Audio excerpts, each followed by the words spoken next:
we are sharing. If you want, you can give everything to the poor people also. But minimum 1/3 you have to give. 1/3 to your relatives and friends, 1/3 you can eat. It is helping the poor people, feeding the poor people. So here we are being reminded that human sacrifice is prohibited. And we are being reminded that Almighty God does not require blood or the flesh of any animal. At the same time, we are helping our poor people to feed them and increase the brotherhood. Hope that answers the question. Can I take a question from a non-Muslim sister on to my right? Good evening, sir. Sir, I have got 2 questions for this evening.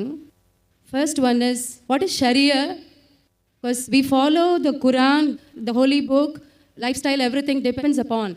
But what is Sharia? Because yesterday I saw in BBC, punishments are given to the criminals based on what is written in the Sharia.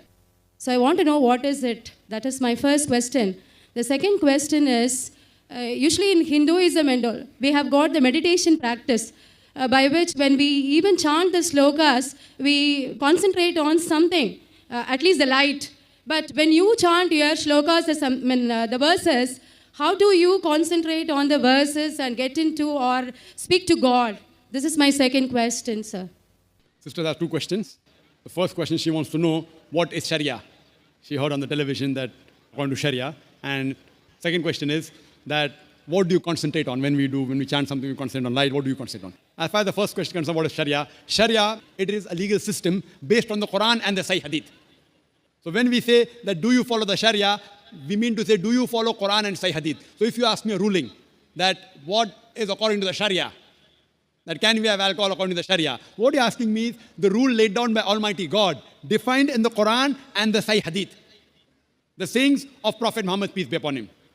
So if you say, what is the ruling according to the Sharia? So I say, okay, that can you have alcohol? So I said, the Sharia says alcohol is prohibited. I may give a reference. Surah Ma'idah, chapter number 5, verse number 90. So Sharia means following the legal system of Islam based on the Quran and the authentic sayings of Prophet Muhammad, peace be upon him. As far as the second question is concerned, that when we chant something, we concentrate on something like the light. What do we concentrate on? When we pray to Allah subhanahu wa ta'ala. What do? Is we communicate with Almighty God directly. Prayer is a hotline to God, hotline to God directly. And here, what we do is we concentrate on the meaning. We don't concentrate on an image. Because we don't believe that Almighty God has an image. The moment you do that, you're belittling God.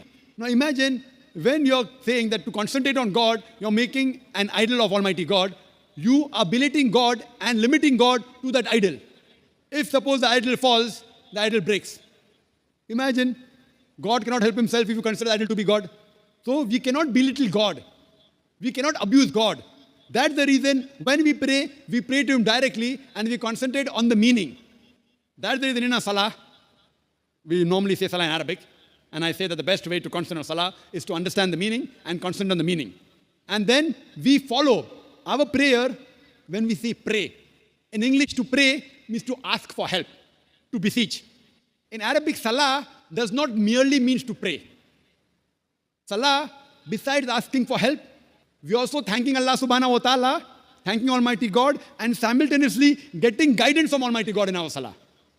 For example, after Surah Fatiha, the Imam, the leader, in the salah he recites Surah Fatiha.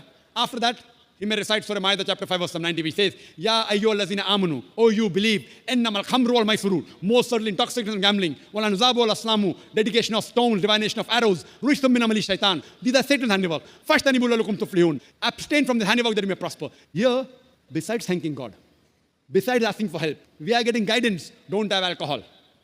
Don't gamble. Don't do fortune telling. Don't do idol worship. Here, in our salah, we get guidance from Allah subhanahu wa ta'ala. And that's the reason I call salah to be a sort of programming towards righteousness. And that's the reason our beloved Prophet Muhammad sallallahu alaihi wasallam and Allah subhanahu wa ta'ala, he has said you should offer salah minimum 5 times a day. Because the amount of evil we see around us, the amount of wrong things we see,